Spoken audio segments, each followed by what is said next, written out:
سورۃ القدر بھی قرآن حکیم کی مشہور ترین صورتوں میں سے ایک صورت ہے، اور یہ پوری کی پوری صورت جو ہے وہ صرف ایک ٹاپک کے اوپر نازل ہوئی ہے، اور وہ ہے لیلۃ القدر۔ اسی سے آپ اندازہ لگا لیں کہ لیلۃ القدر کی اسلام میں کیا اہمیت ہے کہ پوری صورت کا ٹاپک ہی ایک ہے اور کوئی دوسری بات اس کے اندر ڈسکس نہیں ہوئی۔ لیلۃ القدر، دا نائٹ آف ڈیسٹنی، تقدیر کی رات جس میں تقدیر لکھی جاتی ہو، ایک معنی یہ بھی بنتا ہے۔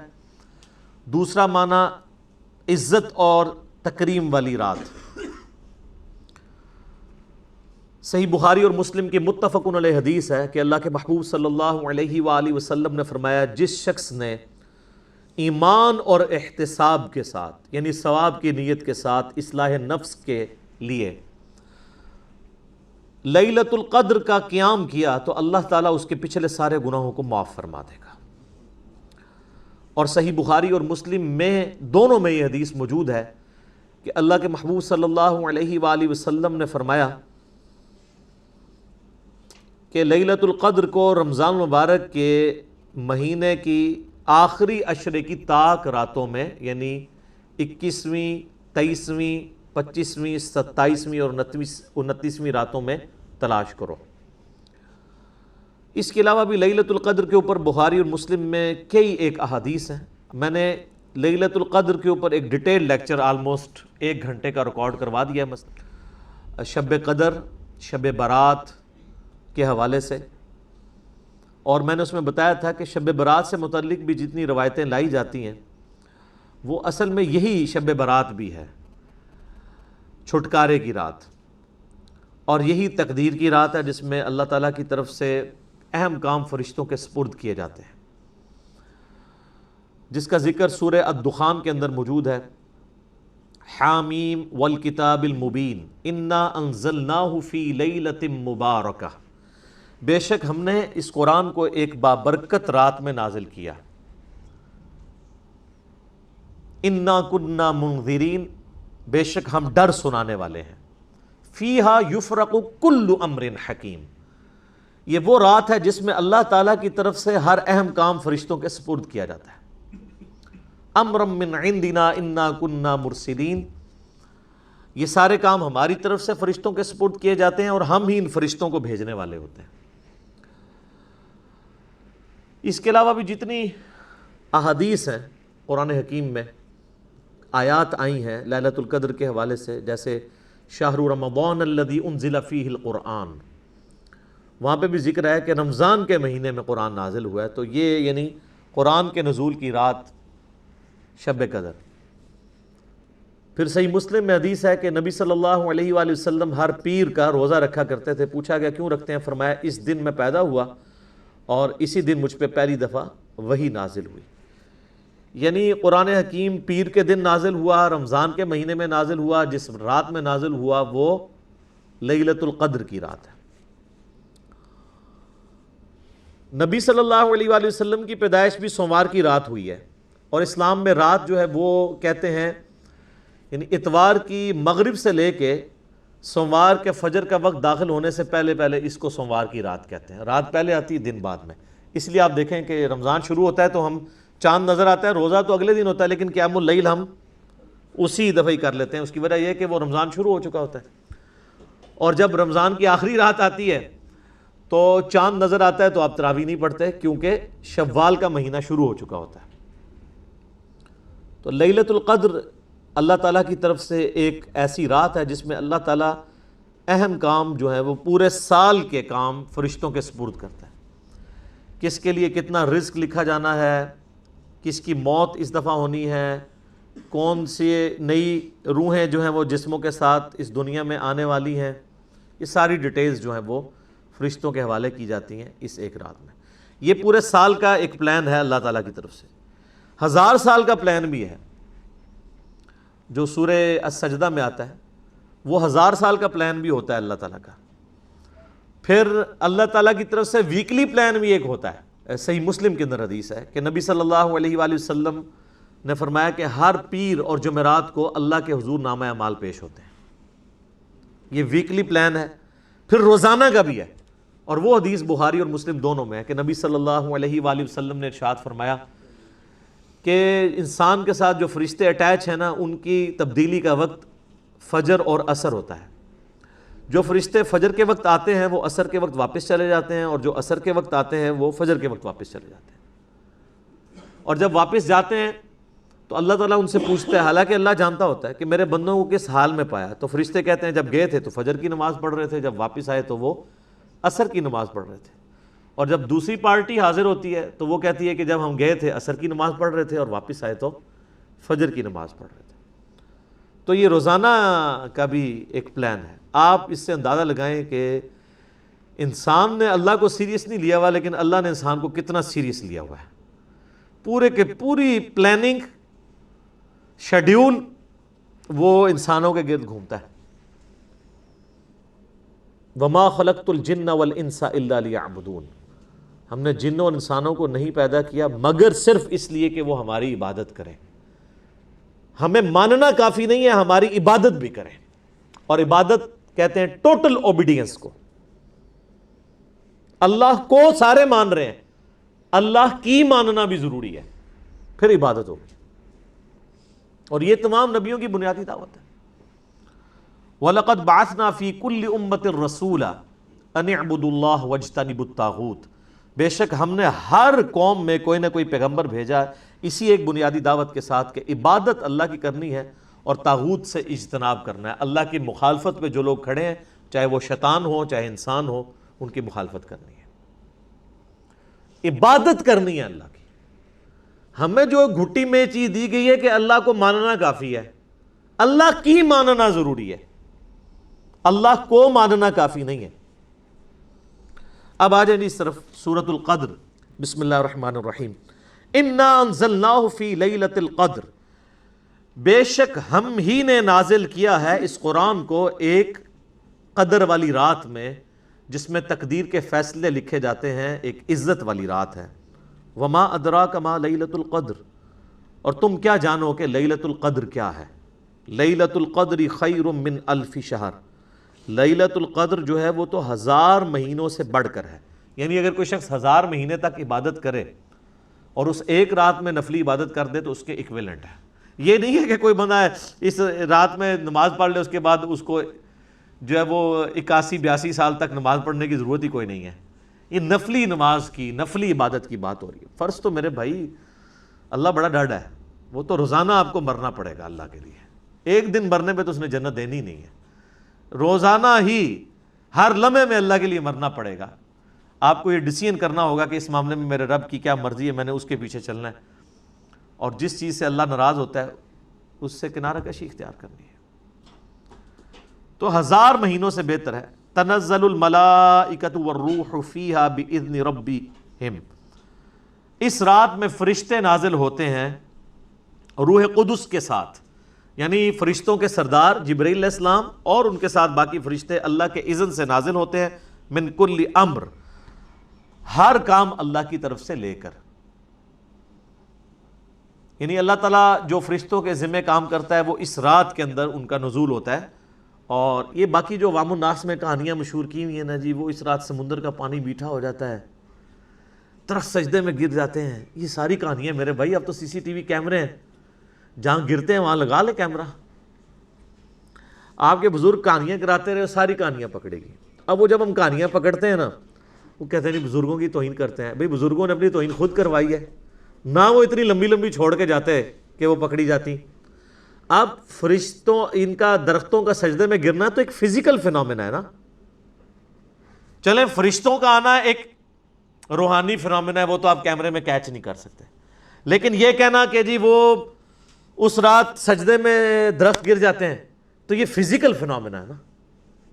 تو CCTV کیمرے پوری دنیا میں لگے ہوئے ہیں، کہاں درخت سجدے میں گرتے ہیں؟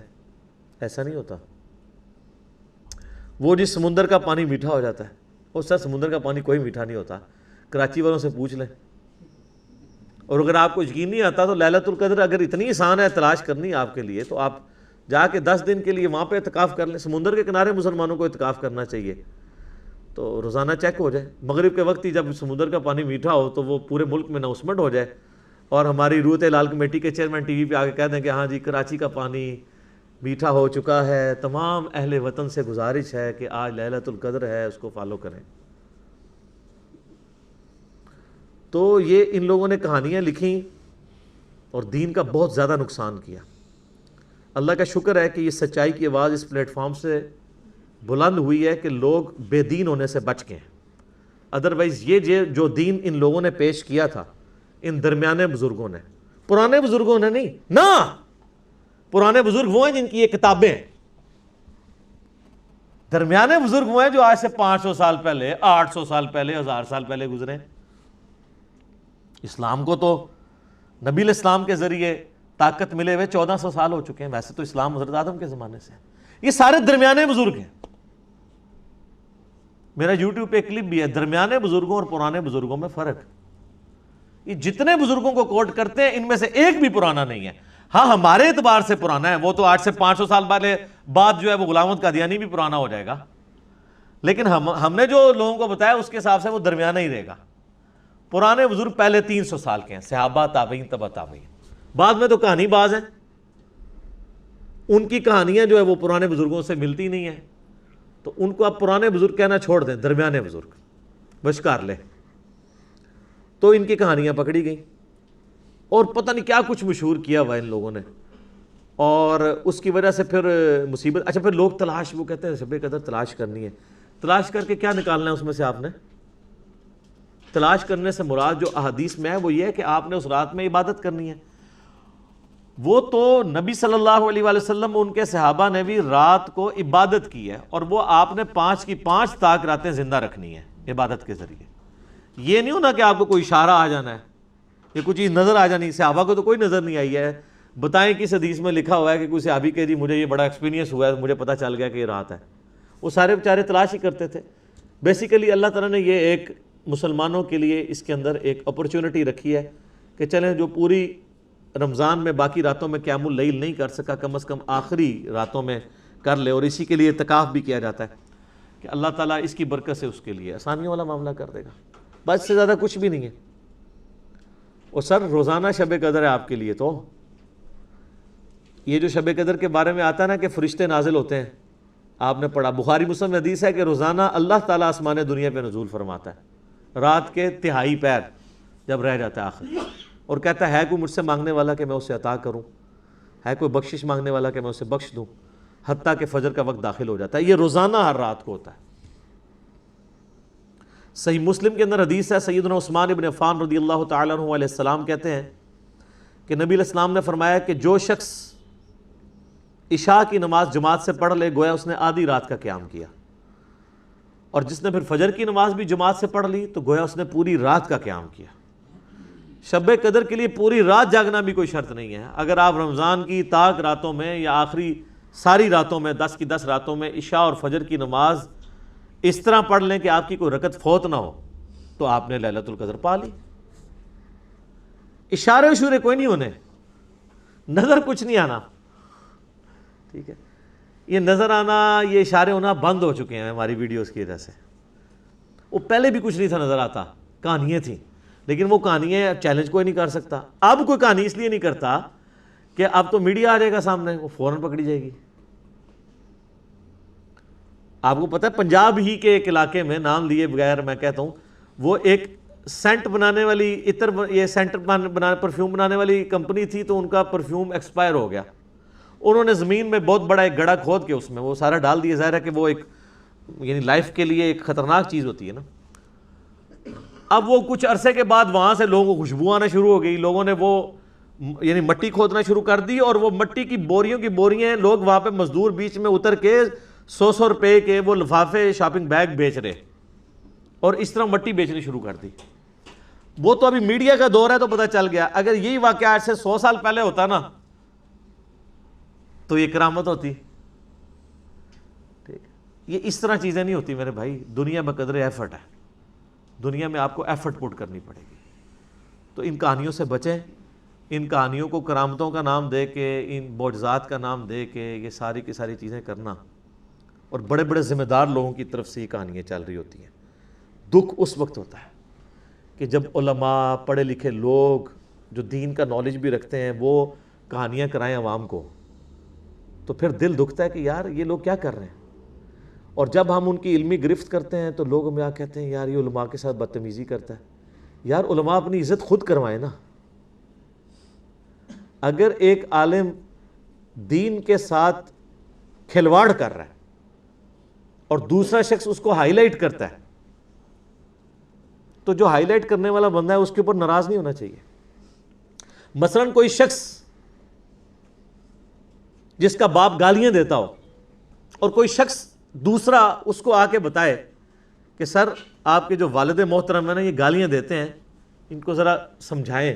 بعض اوقات محلے کی عورتیں بھی گزر رہی ہوتی ہیں، اگرچہ وہ آپ کو ہی گالیاں نکال رہے ہوتے ہیں لیکن باقیوں کا بھی ذرا خیال رکھ لیں، اور وہ آگے سے کہ جی تم میرے ابا جی کی توہین کر رہے ہو۔ ابا جی نے توہین خود کروائی ہے، کیوں گالیاں نکالتے ہیں؟ اب پاکستان میں ایک بہت بڑی شخصیت ہے، یعنی میں دلی طور پہ ان کی بڑی قدر کرتا ہوں، اور جب ان پہ قاتلانہ حملہ ہوا تھا تو سب سے پہلے میری ویڈیو سامنے آئی تھی۔ اپنے ان کے فرقے کے لوگوں کی تو آنی تھی نا، دوسروں نے تو توفیق نہیں ہونی تھی۔ مفتی تقی عثمانی صاحب، اسلامی بینکنگ کے حوالے سے جو ان کی ایفرٹس ہیں وہ ایکسٹراڈنری ہیں، لیکن وہ اگلے دن ایک جگہ بیٹھ کے وہ حدیث شریف کا درس دے رہے ہیں۔ اب درس دیتے دیتے یعنی حدیث شریف کے درس میں کہانی تو نہیں آنی چاہیے۔ جیسے ہی وہ ہم جب چھوٹے چھوٹے تھے نا تو وہ ہم سلیبس کی کتابوں میں کہانیاں رکھ کے پڑھا کرتے تھے، اس وقت موبائل تو نہیں ہوتے تھے نا، تو وہ ماں باپ کہانیاں پڑھنے سے روکتے تھے، تو وہ پھر سائنس کی کتاب میں یا فزکس کی کتاب کے اندر کہانی رکھ کے لوگ پڑھا کرتے تھے۔ اسکول میں ٹیچر بھی پکڑ لیتے ہوتے تھے۔ یہی کام ہمارے علماء کر رہے ہیں۔ سامنے رکھی تو بخاری شریف ہوتی ہے، بیچ میں اپنی کہانی رکھی ہوتی ہے، لوگ یہی سمجھ رہے ہوتے ہیں بخاری شریف میں لکھا ہوا ہے۔ تو ہم کہتے ہیں کہ مولانا شریف کو بخاری شریف سے باہر نکالو پھر بخاری شریف پڑھو، مولانا شریف کو مسلم شریف سے باہر نکالو پھر مسلم شریف پڑھو۔ وہ آدھی تو مسلم شریف ہوتی ہے، آدھی مولانا شریف ہوتی ہے۔ تو وہ مفتی صاحب جو ہیں وہ درس حدیث دیتے ہوئے فرماتے ہیں کہ امام حنیفہ رحمہ اللہ تعالی وضو کے جو گرتا ہوا پانی ہے نا، وضو کے دوران جو جسم سے لگ کے گرتا ہے، اس کو کہتے ہیں مائع مستعمل، استعمال شدہ پانی۔ اچھا یہ لفظ بھی اتنے موٹے موٹے بولتے ہیں تاکہ لوگوں پہ روب پڑ جائے۔ ماں کہتے ہیں پانی کو مستعمل، استعمال شدہ۔ تو مائع مستعمل کو وہ ناپاک خیال کرتے تھے امام حنیفہ، اور وہ اس کی دلیل وہ دیتے ہیں پھر، حالانکہ مائع مستعمل سے بچنا ہی امپاسبل ہے۔ میرے بھائی جب آپ وضو کریں گے اس کے بعد جو تری آپ کے ساتھ لگی رہتی ہے وہ تو کپڑوں پہ ہی لگنی ہے۔ کوئی دنیا کا بندہ، کوئی صحابی، کوئی بزرگ انکلوڈنگ نبی صلی اللہ علیہ وآلہ وسلم بھی وضو کرنے کے بعد وہ وضو کے پانی سے بچ سکتے ہیں؟ وہ کپڑوں پہ ہی لگے گا۔ یہ تو یہ ہے کہ بندہ ننگا ہو کے وضو کرے اور جب تک پورا جسم خشک نہ ہو جائے کپڑے نہ پہنے، یہ تو کوئی نہیں کرتا۔ تو پہلی چیز تو یہ کہانی سٹارٹ ہی غلط ہوتی ہے۔ وہ کہتے ہیں مائع مستعمل کو ناپاک سمجھتے تھے، اور آگے ریزن دیتے ہیں وہ کہ ہوتا یہ تھا کہ امام حنیفہ رحمہ اللہ کشف کے ذریعے اللہ ان کو یہ دکھا دیتا تھا کہ کوئی شخص وضو کر رہا ہوتا تھا، تو چونکہ بخاری مسلم میں حدیث ہے کہ جب کوئی وضو کرے تو وضو کے ساتھ اس کے گناہ بھی دھلتے ہیں، تو وہ گناہ دھلتے ہوئے دیکھ لیتے تھے۔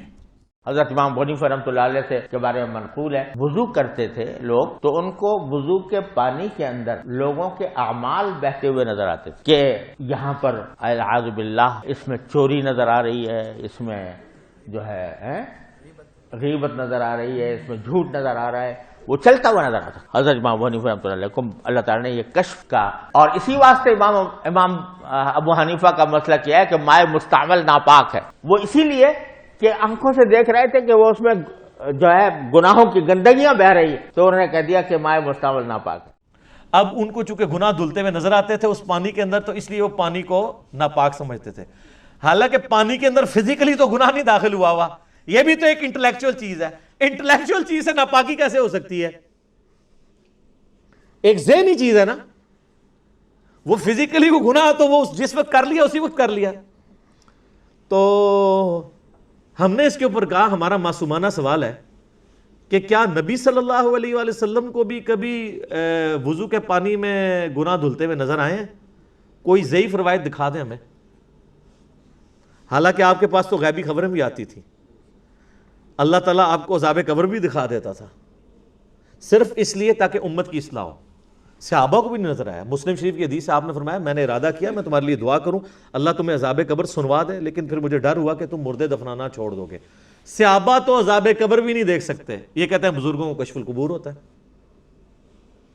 ہاں نبی کو اللہ دکھا سکتا ہے. لیکن یہ اس کیس میں یہ جو معاملہ ہے بخاری مسلم دونوں میں حدیث ہے، آپ علیہ السلام نے فرمایا تم اپنا مقدمہ میرے پاس لے کے آتے ہو، بسا اوقات تم میں سے کوئی چرب زبان ہوتا ہے اور وہ اپنا مقدمہ اچھے طریقے سے پیش کرتا ہے حالانکہ وہ ناحق ہوتا ہے، اور میں اس کے حق میں فیصلہ کر دیتا ہوں شواہد کی بنیاد پہ. اگر میں بھی تمہارے حق میں فیصلہ کر دوں تو تب بھی تم دوزخ کی آگ اپنے ساتھ لے کے جا رہے ہو، اگرچہ نبی نے تمہارے حق میں فیصلہ کیا کیونکہ تمہیں تو پتا ہے کہ تم غلط ہو. تو نبی علیہ السلام بھی ظاہر کے اوپر چلتے تھے. جب اللہ دکھا دیتا تھا وہ الگ معاملہ ہے، لیکن ہمیشہ ایسا نہیں ہوتا تھا. تو امام حنیفہ کے لیے کہتے ہیں، پھر یہ فضائل مال میں بھی لکھا ہوا ہے، وہ کہتے ہیں گناہ دھلتے دیکھتے تھے، یہ بھی دیکھ لیتے تھے اس نے چوری کی ہے، زنا کی ہے، پھر آگے بھی ادھر بھی کہانی نہیں رکتی، اس نے گناہ صغیرہ کیا ہے، کبیرہ کیا ہے، مستحب چھوڑا ہے. کوئی مستحب چھوڑنا تو گناہ ہوتا بھی نہیں ہے. پھر انہوں نے اللہ سے دعا کی کہ یا اللہ میری یہ صلاحیت چھین لے، تو اللہ نے چھین لی. اچھا جب ہم کہتے ہیں یار یہ کہتے ہیں اللہ نہیں دکھا سکتا، تو سر بریلوی بھی تو یہی کہتے ہیں نا کہ اللہ چاہے تو ہمارے اولیاء مرنے کے بعد مدد نہیں کر سکتے. ادھر ہیں کیوں کرتے ہیں ایسے کر کے؟ وہ بھی تو اللہ کو ہی ڈال رہے ہوتے ہیں بیچ میں. اللہ کو ڈالنے سے ہر چیز حلال ہو جاتی ہے.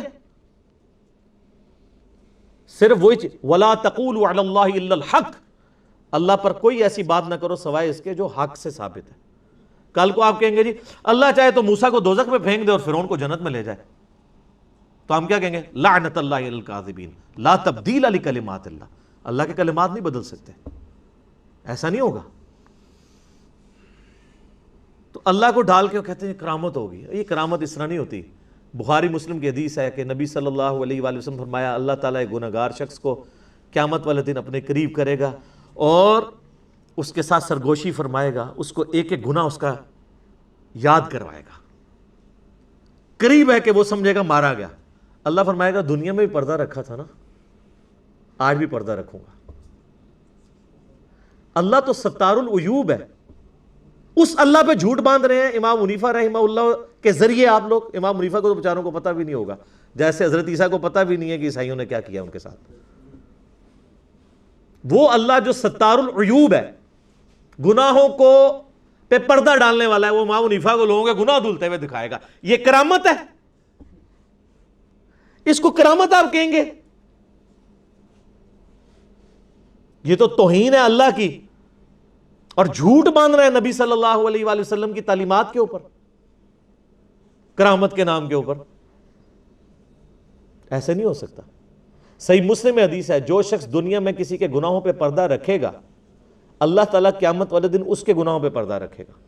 جو اللہ آپ کو یہ کہہ رہا ہے کہ آپ گناہ دیکھ کے بھی کسی پہ پردہ رکھیں، وہ اللہ آپ کو لوگوں کے گناہ دھلتے ہوئے دکھائے گا کہ ہاں تکو اے کے کردہ جے او کے کردہ جے ویکھ دے رہو، تو پوری رات پھر سوچ دے رہو. سب کہانی ہے، سب جھوٹ ہے. اور اس کے اوپر مثالیں وہ کہتے ہیں جی وہ سیدہ مریم کے لیے جو ہے نا وہ دیکھیں جی ان کو بے موسمی پھل مل جاتے تھے تو یہ کرامت ہے، بغیر باپ کے حضرت عیسیٰ پیدا ہو گئے. یار ان چیزوں کا ان کے ساتھ کیا لینا دینا ہے؟ وہ تو قرآن و حدیث میں آئی ہیں اور اللہ نے ایز اے رول بیان کی ہیں. یہ کہیں پہ رول بیان ہوا ہے کہ اللہ تعالیٰ اپنے گناہ بندوں کے گناہوں کو لوگوں پہ ایکسپوز کرنے کی کرامت کروایا کرے گا. اس کے الٹ باتیں ملتی ہیں. تو سب کی سب کہانی ہے، اور اللہ کا شکر ہے کہانیاں پکڑی گئی ہیں. میں نے تو ان کو بہت بڑی بات کی ہے کہ آپ کا یہ عقیدہ ہے نا کہ بزرگ کشف کے ذریعے قبروں کے حال، دلوں کے حال، یہ سب کچھ جان لیتے ہیں. نہ، پرانی باتیں. میں اپنا میکینیکل انجینئرنگ کا فارمولہ کاغذ پہ لکھ کے دیتا ہوں. دنیا کے مرے ہوئے بزرگ، زندہ بزرگ، قیامت تک آنے والے بزرگ جنہوں نے میکینیکل انجینئرنگ جو ہے نا وہ گورے کی کتابیں پڑھ کے نہیں حاصل کی ہوئی ہے، وہ فارمولہ دیکھ کے پڑھ کے نہیں بتا سکتے. دل کا حال تو بڑی دور کی بات ہے. یہ فارمولے پڑھنے جوگے ہوتے تو آپ کو ایٹم بم کا فارمولہ دے دیتے. وہ آئنسٹائن نہیں دیا ہے نا، E=mc². یہ بزرگ جو دلوں کا حال جانتے ہیں اور قبروں کے نیچے دیکھ لیتے ہیں، انہوں نے تیل ہی دریافت کر دیا ہوتا. وہ سر ایڈون نے ہی دریافت کیا نا. تیل کیڑے رحمت اللہ علیہ نے کڑیا ہے؟ تو اے کڑی کس رحمت اللہ علیہ نے بنائی ہے؟ اور یہ کیمرہ کس رحمت اللہ علیہ نے بنایا ہے؟ یہ دنیا بقدر ایفرٹ ہے. ٹھیک ہوگا جی. تو یہ میں نے اس لیے یہاں پہ کلیئر کرنا ضروری سمجھا. سلام ہی حتی مطلع الفجر، یہ جو رات ہے یہ سلامتی کی رات ہے یہاں تک کہ فجر کا وقت داخل ہو جائے. یعنی مغرب کے وقت داخل ہونے سے لے کے فجر کا وقت داخل ہونے تک یہ پوری کی پوری رات لیلۃ القدر سلامتی کی رات ہے اللہ تعالیٰ کی طرف سے. باقی آپ مسئلہ 44 دیکھ لیں تفصیل کے ساتھ، آپ کو انشاءاللہ معاملات کلیئر ہو جائیں گے.